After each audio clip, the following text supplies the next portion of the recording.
Stephon Marbury had one of the craziest careers in NBA history.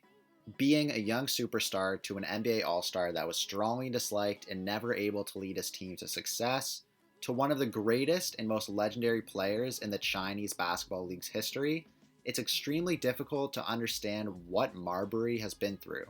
With his fair share of controversies and negative moments, many people writ off Marbury, claiming he was ignorant and greedy. But this simply was not true, and there's no better example of this than with his brand, Starbury. The inspiration behind the Starbury brand was from Marbury's years growing up in Brooklyn, New York, and not being able to afford the latest shoes. As he got older and realized that he might have the ability to help the problem of kids not being able to afford the latest shoes, he decided he would take it within his own hands and do something about it. In order to make a successful shoe brand, though, Marbury would need a company that would help him produce the products. So he took the idea to Stephon Marbury's, which is a popular brand for university and college clothings. By the 2006-2007 NBA season, Marbury had made about $95 million in his NBA career, and with the financial security, he started the brand in September of 2006. Stephon Marbury's agreed to manufacture the shoes in China and to market them as well. Marbury even made sure that the shoes would not be manufactured in sweatshop conditions. In order to promote the brand, Marbury went across the United States, going to 40 cities in 17 days. He also went on to various television shows and was interviewed by Oprah, Good Morning America, Good Day New York, Live with Regis and Kelly, Rachel Ray, and many others. Marbury wanted to make sure that the brand was legitimate and not just some cheap shoe that wasn't really good to wear. For the initial shoe lineup entitled Starbury, it included the Starbury 1, which was a basketball shoe which Marbury actually wore all season on the New York Knicks. Another shoe was called the Starbury Crossovers, a classic Air Force One style shoe, which was listed at $9.98, which is about 10 times cheaper than the Air Force Ones that cost about $100. Another shoe of his were the Starbury Cyclones, which were listed for about $10, and they look similar to a New Balance shoe. And the final shoe was called the Starbury SXM, which was another basketball shoe listed for $10. The Starbury brand ended up extending past his original vision for shoes, and he ended up making clothes as well. The initial lineup of clothes included varsity jackets, hoodies, t-shirts, jerseys, track jackets, pants, jeans, jean jackets, and warm-up outfits, all under $10, which is a pretty good deal. Shortly after the initial release of the brand, Marbury donated 3,000 pairs of sneakers, a free pair to every varsity player in the city's public school athletic league, where Marbury won a championship in 1995 with Brooklyn's Abraham Lincoln High. In March of 2007, a couple months after the release of Starbury's, Andy Todd, president of Stephon Marbury's, revealed that the Starbury line would be expanding from 50 products to over 200 sometime that spring.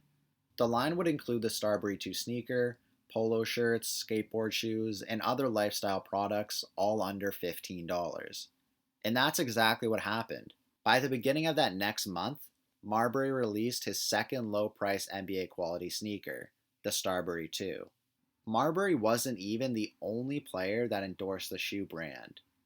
As NBA big man at the time and possibly the NBA's biggest and toughest looking player ever, Ben Wallace also endorsed Starbury's.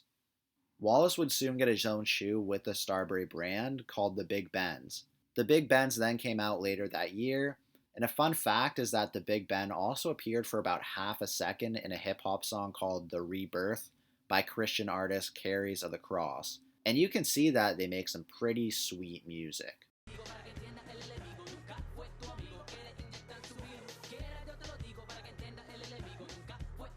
Multiple other players even rocked the Starbury brand to show support, such as three-time NBA All-Star and the 1999-2000 Rookie of the Year, Steve Francis.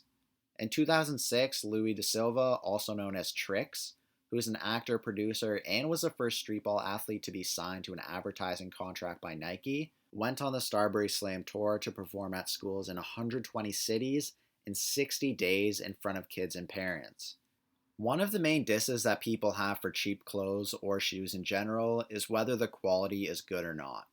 In 2007, the Starbury brand was featured on the ABC show 2020, and the show dealt with the high price of sneakers and Starburys as the alternative. During the show, Marbury said, "If you take my shoe and you take a $150 shoe, cut it down in half, they're the exact same thing." The host then put a pair of Starbury ones to the test by having a professor from a school of design come out and cut the shoes apart. The professor then cut a pair of Starburys in half and a pair of Air Jordans in half. And the professor came to the conclusion that they are constructed the exact same way. The host of the show then said that others in the business came to the same conclusion. Although the verdict from the show 2020 might have been that Starburys were no different than Air Jordans, this was different from what Consumer Reports, which is an unbiased product testing organization, came to the conclusion of. Consumer Reports tested the quality of the Starbury 1 and Starbury 2 and said that 6 of the 9 men's summer basketball league players they hired said that they would not buy the Starbury 2 for basketball because it provided less comfort, stability, or impact absorption than their favorite shoe.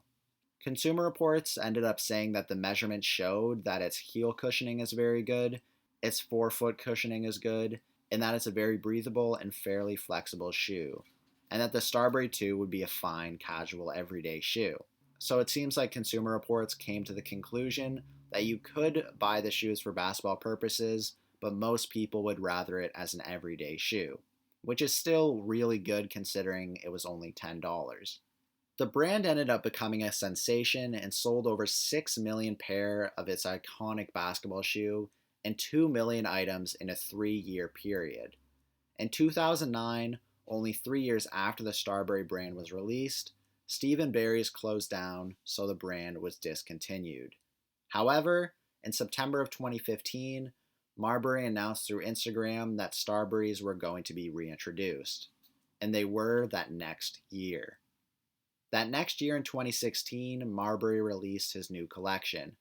The year after that, and when interviewed about whether he's going to sign other players to the Starbury brand and how he would pitch them on wearing a $30 sneaker, Marbury said, "What I'm offering players, nobody can offer them.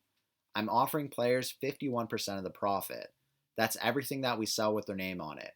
They'd make 51%. I'd rather own than be owned."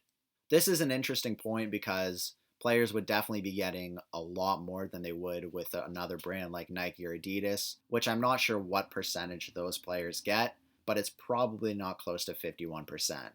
However, you have to keep in mind that another player's shoe is probably going to cost 3 to 7 times that amount. If you look at the Starbury website today, you can see that it doesn't look like there's been much of a change in the last couple of years. When you actually go to buy a pair, basically all of them are sold out, so I don't know what's going on with that. Even though the shoes are basically all sold out, there's still some other stuff on the website. Starbury has basketballs that actually look pretty dope. When you look at clothing, you can see that there's a baby bundle of clothes, as well as a Love is Love t-shirt that I would definitely wear myself, and it's only $5. There's also some electronics as well, with Bluetooth speakers, USB chargers, and headphones. Starbury is definitely a unique brand. With a passion for helping those in need, Marbury has not only created a brand, but a movement. Although there has been no recent word on a new Starbury release, I'm sure the brand is here to stay, as Marbury is not the type of guy to quit on his vision and the Starbury movement.